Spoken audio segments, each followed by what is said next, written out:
आम इटा सानफुल्ला गाँ जुनागढ़ ब्लॉक आम गाँव जड़े चाषी आम कल्पना धान 10 एकड़ करिछन से कहबे हमर धान केमती हिचे काना हिचे से कहबे।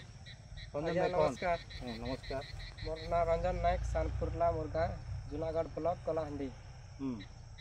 आज्ञा कल्पना धान कर ठीक अच्छे आज्ञा पेड़ भी हेदे मझी भी भल धरी से 290 टा धरी से और इटा गला वर्ष इंच देखबो एबे इंच सब देखो छ इंच एतकी हेदे लंबा আছে आज्ञा और गला वर्ष करथिनु जे दे 240 टा धरी से धान और ये अंकुर कंपनी धान कल्पना भल होचे आज्ञा।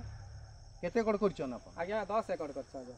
गत वर्ष अन्य कंपनी रा करथिल आज्ञा तार ए वर्ष सेटा चेंज करी किना इटा ए करछन कल्पना करछन 10 एकड़ करछन आज्ञा। आपण केते इटा अमल पाए बोली किना आशा करछन? आज्ञा हमें 29-30 पेम आज्ञा क्विंटल 30 क्विंटल पाखा पाखी पाएबे तो आपण ई धान करी किना खुशी अछन? आज्ञा खुशी। हां कान ई धान रो काना देखले धान रे काना आपण जानले जे धान माने काना नुवा जिनिस देखले धान आज्ञा इटा हाइट नहीं हबार ठीक अछि धान नहीं परवार ठीक खेड़ होइसे।